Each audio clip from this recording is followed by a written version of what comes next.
Welcome in, everyone. I hope you guys are all having a great day from wherever you might be watching this. I have a special clip to share with you all with former Delta Force operator Brad Thomas talking about two different subjects, addressing critics of decisions made in war, and then whether or not he would sit down with a member of the other side of Black Hawk Down, a Somalian militia fighter, whatever you want to call him. This clip, I think, is really interesting. It's really deep. Brad, as always, brings great perspective. Before we get into all that, as always, please make sure to like and subscribe. Comment with your thoughts about Brad's perspective. Comment with your analysis. So I'm going to show the clip, and then we're going to get into it, dissect it a little bit. This is from an interview I shot in early February 2025, ahead of the release of Surviving Black Hawk Down on Netflix. Phenomenal documentary. Can't recommend it enough. Brad Thomas was an Army Ranger at the time. He fought in the Battle of Mogadishu. I encourage you all to go watch the entire full interview with him. The man's lived an absolutely incredible life. And I had to ask him, you know, there's been a lot of people who have been critical. They've made idiotic, dumb comments. We saw that after the documentary came out on social media.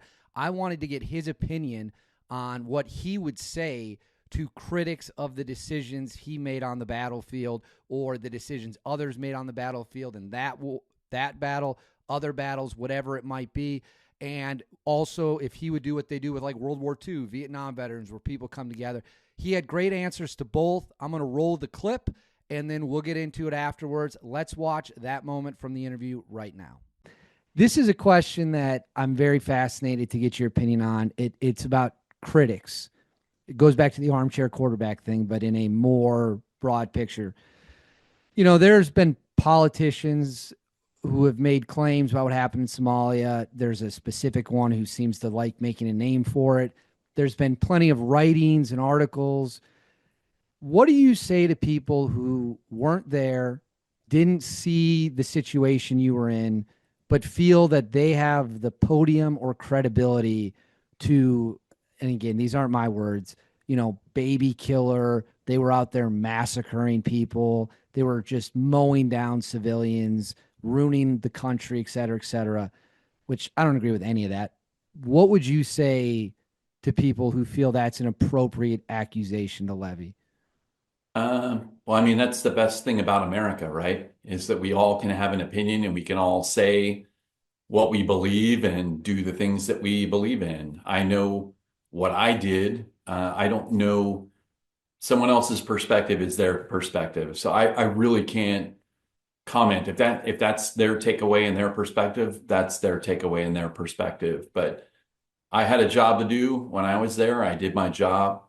And, you know, if people are going to be critical, it's like anything, right? Unless you were there, everybody, if there's a police shooting, right, wrong, or indifferent, everybody is now an expert in that. Everyone's an expert in, you know, midair collisions. Everyone's an expert in all that. The meme, my favorite meme is the guy that's sitting there with a cup of coffee and he's like, no, I'm not an expert on, you know, voting and everything else. Now I'm an expert on this. And anyway, I feel like that's kind of, you know, everybody wants to solve problems, really. And, you know, they have a perspective that they bring. But, you know, what I did is what I did. And if someone has a different perspective, they're allowed to have that perspective. That's a That's that's a America. that's a very mature answer, because I think a lot of people would, you know, just get into a back and forth of, well, you don't know, you weren't there, except, you know what I mean? Like Yeah. that's the classic go-to. It's the same thing if you criticize or you question someone's story, like in any sense, what's the common defense tactic? Well, you don't know, you weren't there, don't question it. It's like, okay, well, I don't know if that's the most mature response you could have, but Sure. I like the way you put that. One of the things, I avoid politics, and to me, it's if you're being spun by which other side, like you're a part of the game. right. It's all a game. Well said. No, you got that 100% correct. One of the things that I've always found fascinating is when you see people 40, 50 years later from two different sides of a conflict, they'll come together. We used to see this a lot with World War II veterans, Germans, and Americans, sometimes both from D-Day, sometimes from the Battle of the Bulge, whatever it might be. And they're in their 90s and they come together for dinner and they sit down and talk.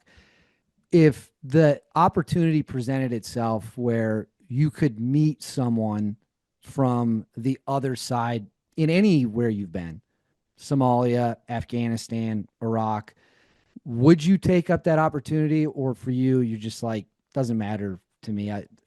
That part of my life's behind me.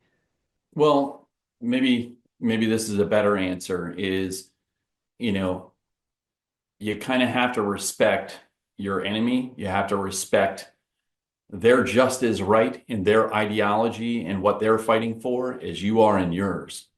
And so for me, it's not to take anything away or to say that, I don't know, it's they're living their thing, just like I lived mine. So whether or not it was meeting someone, I don't know. I wouldn't be opposed to it. It's not like, no, I'm going to avoid it. At the same time, I don't think that it's really, I don't know. It's such a what if question, right? So like, yeah, if I had wheels, I'd be, a car. And so not a bad question or anything, but yeah, I don't know. It would depend on the situation. It would depend on where and all of that, but I wouldn't be opposed to it. I just don't think it would ever happen. Fair enough. Fair enough. So there was the full clip of Brad talking about addressing critics and also whether or not he would sit down with a member of the other side of the battle, which is obviously a major part of the documentary Surviving Black Hawk Down, because they have people from both sides. They have the American and they have the Somalian side, which makes the documentary so incredible and why it's received, I think, such a positive reception. I honestly don't even know if Brad has even watched it yet, to be quite clear with you.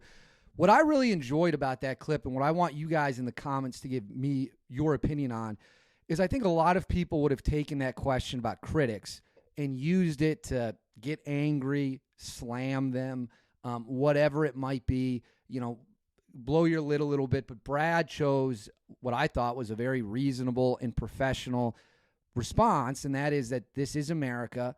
People have freedom of speech. They're allowed to have whatever opinions they want. It doesn't make their opinions right, I will tell you that. Doesn't make that what everything they're saying is accurate, of course. And that's the beauty of America. People have the right to be an idiot. And I think some of the backlash to Surviving Black Hawk Down, some of the reactions you saw on social media were quite horrendous, quite frankly, and I've talked about that before. But Brad, I thought, class act guy, gave a great answer, a straight down the middle answer, and that was great to see. As for meeting with a Somalian, let me know again in the comments if you were in his shoes, whether or not you would meet with someone on the other side of a battle like that. Like he said, you kind of have to respect your enemy first in order to do something like that, and I don't think it's obviously not comparable to maybe World War II or Korea or Vietnam, where it's two standing armies fighting each other. That was a chaotic, all hell broke loose kind of situation. So I have some more clips from the Brad interview that I'll be sharing over time. I hope you all watch them. Please go check out the full interview. He's an awesome dude. Check out his band, Silence and Light. Make sure to like and subscribe and comment with all your thoughts below. I'll catch you all next time.